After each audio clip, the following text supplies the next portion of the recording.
The Hillsborough Disaster by Adam Fransoo, Faith Goodkey, Karina, Houle, and Jett. On April 15, 1989, Sheffield, Yorkshire, England. The Hillsborough disaster was a fatal human crash that occurred during a soccer match at Hillsborough Stadium. 96 people died, mostly due to compression asphyxia. A further description of this event can be watched on slide 3.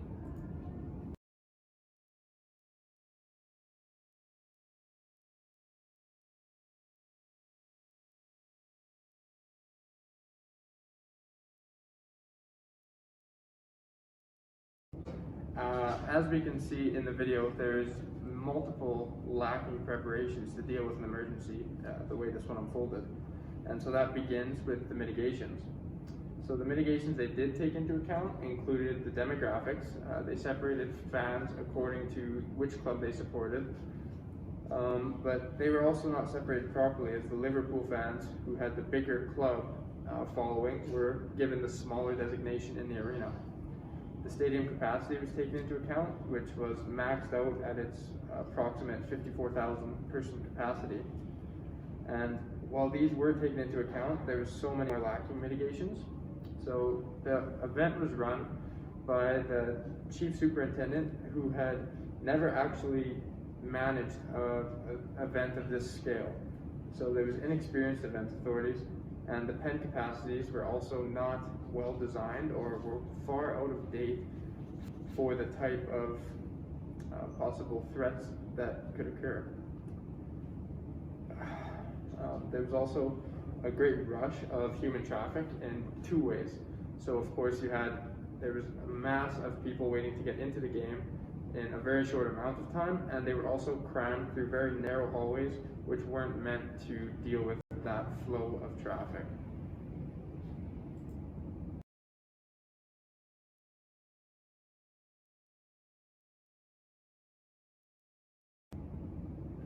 So some of the preparedness that also were essentially just lacking. There wasn't really much.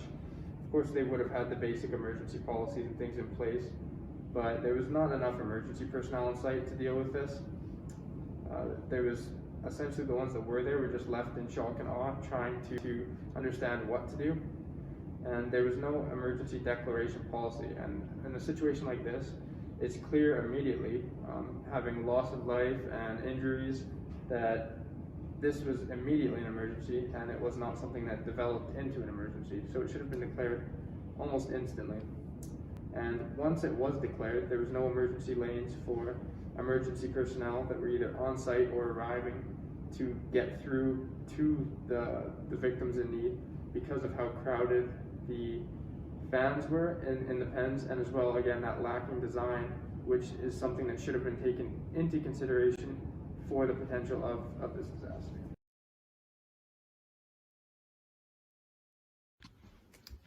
So for the immediate response, police blamed the disaster on drunk and disorderly fans, because they assume that it started mostly due to rioters and the difference between the two team supporters. Non-injured fans tore up signs to transport the injured. Ambulances were unable to arrive on site due to overcrowding. And this is the majority of the reason why fans had to initiate most first aid, because there was a lack of support. Poor communication between police and ambulances left first responders scrambling, and police failed to notify hospitals of the disaster.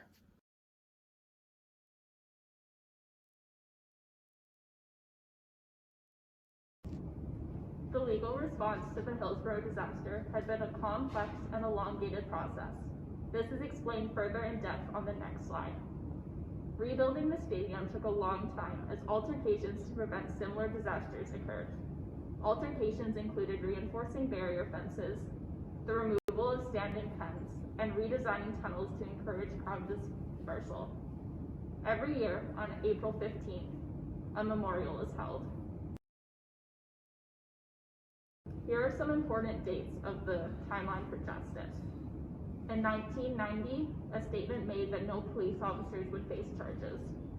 1991, the death of 96 victims is ruled an accident. In 1998, a civil manslaughter charge was placed against police. In 2000, trial begins and the police are found not guilty. In April 2009, on the 20-year anniversary, a new investigation is sparked. In 2012, investigation reveals that negligence by police officers are to blame for at least 41 deaths. In December of 2012, the court removes the accidental death ruling, allowing for criminal charges.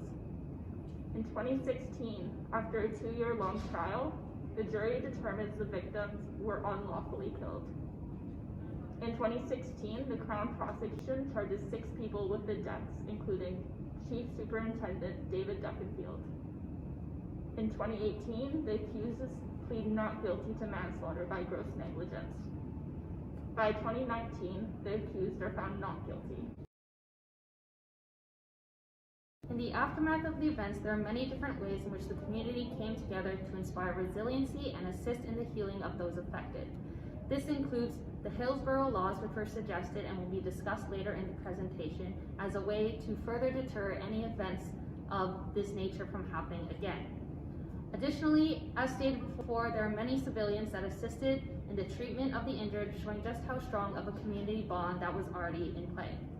On top of that, families bonded in the midst of this tragedy and used their new relationship to bring the truth of the situations to light. At the end of the trial for Duckenfield, the families that attended the trial all sang "You Will Never Walk Alone" together. And finally, Margaret Thatcher visited the Hillsborough Stadium to inspire a sense of solidarity and support for the victims and families of those involved. There was no formal incident command system that was enacted for this event. Duckenfield was unprepared and unknowledgeable about the location and the situation. Even when the event was declared a major incident, there was no actions taken to enforce a system or create a system. The only emergency response action that was taken prior to the event would have to be the 2 ambulances that were placed at the scene and 1 mile away, as well as a police presence. However, when the event was declared a major incident, there was no plan or procedures to follow for the police and for the EMS, causing much more disaster than necessary. One of the responses that was taken was to declare this situation a major incident. However, that was declared far too late, and there was no system, as said before, to enact to help assist those injured in any way. Since there was no formal plans, the emergency personnel took matters into their own hands, and there was no communication between the services and the citizens. Additionally, Andrew Edison, a police officer, stated that when he tried to go in to pull people out of the pens, he remembered that there was hands grasping at his legs at the bottom of piles of dead bodies. Alright, so we have a few recommendations for what the stadium staff could have done to prevent this or to prevent it in the future. They began letting spectators through gates 3 hours before the game. And I believe this time should have been a little bit earlier, since over 50,000 spectators were expected to be in attendance. And Lepping Lane only had a few turnstiles for which over 24,000 people needed to enter through over a span of 3 hours. Obviously, the entrance was soon overwhelmed and the larger gates had to be opened to let the masses through, which essentially led to the 96 deaths. There should not have been 54,000 tickets available, considering the nature of the stadium. This number is far too high, and many spectators were forced to watch standing, and in these standing pens, that's essentially where the crush took place. They grossly overestimated the capacity of these standing pens and allowed people to enter far too quickly, without making them spread out accordingly. The crush bars should be reinforced in the future because there were bars in the pens which were meant to keep people at the front from being crushed by the masses behind them. But these were obviously overrun with the sheer mass of people that were weighing on them, and they didn't really stand a chance of crushed nonetheless. Police and security guards should monitor the pens to ensure that they do not become overcrowded in the future. They should have ushered people in and gotten them spread out to the other pens to reduce the amount of to reduce the amount of crowding that took place in pens 3 and 4. The admittance of fans into the building should not have been rushed. When the turnstiles were being overrun, they decided to open Gate C to allow the people to rush in because they were running late for the game. And obviously, in hindsight, it would have been a lot better if a few people were late for the game rather than having 96 people killed. So they should have just kept slowly ushering people through the turnstiles instead of opening the large gate to allow the mass through all at once. The fences only had exits in the rear of the pens where people could spread out to the other pens. And then at the front, there were no exits. The gates were locked all around. So really the people at the front had no way out when the people started crushing them from behind. Only in terms of the overall response, there was only one ambulance in attendance on standby, and even that ambulance was not fully equipped for the severe incident that took place. With 54,000 spectators expected to be in attendance, having only one ambulance on standby is quite ridiculous given the sheer amount of people that are at potential of being injured, right? And then the pens weren't even designed to hold as many spectators as were flowing into them. The spectators were intended to spread out into the other pens, surrounding pens 3 and 4 where the crush took place, but there was not enough staff directing the flow of the traffic into the other pens. So people just kept piling into 3 and 4 without spreading out, and these pens were swiftly overwhelmed and the crush began. There should have been preparation in advance, setting up people in charge of directing the flow of spectators into the other pens, even though these people probably would have been overwhelmed as soon as the Gate C was opened and the flood of people took place. And there should have been a stronger police presence on scene because there were so many fans in attendance. Given the amount of officers they actually had on duty, it was not nearly enough to take care of 54,000 spectators. And then the chaos of thousands of fans entering made it difficult for emergency staff to understand that people were being crushed. It was just kind of sheer chaos, people were rushing in. And it was kind of difficult for staff to tell people were being killed at the front because it was so noisy. It's a sports game, people are excited, people are maybe intoxicated. So you couldn't really tell what was actually going on.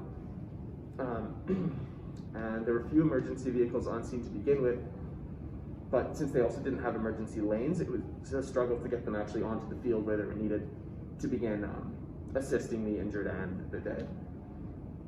And overall, there was a lack of leadership, and no one was really in charge of the operation, leading to a disorganized approach. Due to the disorganization, the rescues and recovery were much less effective than they should have been. Having someone in charge and actually directing the operations would have led to a much more focused approach. The tasks at hand could have been taken care of more efficiently and in a more organized fashion. And then the police force refused to take responsibility for their poor response to the disaster. Duckingfield instead blamed the fans for what happened, referring to their behavior as quote-unquote drunk and non-compliant acts of hooliganism and breaking into the large exit gate without granted access.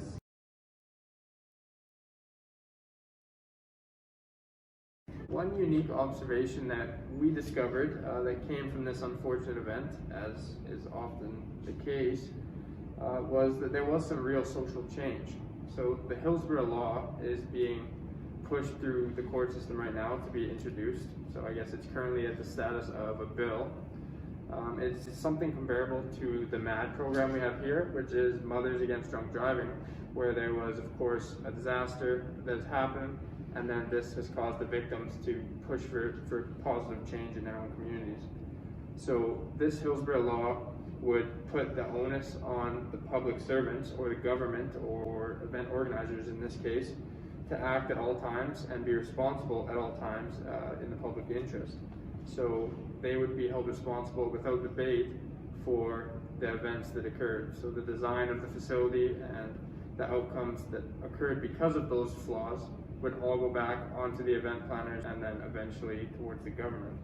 And the other nice thing is that it also sees to take care of the victims. Legal funding would be afforded to families who were affected directly by the disaster. So this could be families who lost a loved one in the Hillsborough disaster, as well as people who were directly just injured and lucky enough to escape with their lives. And so they would have funding to challenge, whether it's through suing the event organizers or just looking for reparative funds, and they wouldn't have to raise those funds individually. They would get some kind of guaranteed amount comparative to the damage done to get themselves in court, and then they can fight for the individual things they are seeking. If this terrible disaster could have been foreseen in any way, it's likely that preparations could have been made and it would never have actually taken place. The main issue at hand was human carelessness in this situation. A little more foresight by the stadium staff and the police in charge of keeping the fans under control may have entirely prevented the crush that killed nearly 100 people. The main reason for the crush was the opening of Gate C. This careless decision should have been evaluated before it was executed, and in retrospect, many lives could have been saved. The disaster was not prepared for in the slightest. Minimal emergency staff were on scene, and the amount of resources available was far from adequate. Not only was the actual response to the crush extremely delayed, because it took a long time for emergency staff to realize that an emergency was actually taking place, but it was also disorganized and generally ineffective.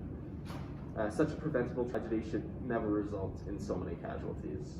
Going to a soccer game should never result in hundreds of people being killed, obviously. Emergency responders around the world should take a look at this event, look at this event as one to learn from. There are countless preparation, mitigation, and response tasks and duties that could have been used to save lives, and these should be applied to events in the future. Our references are on the last slide.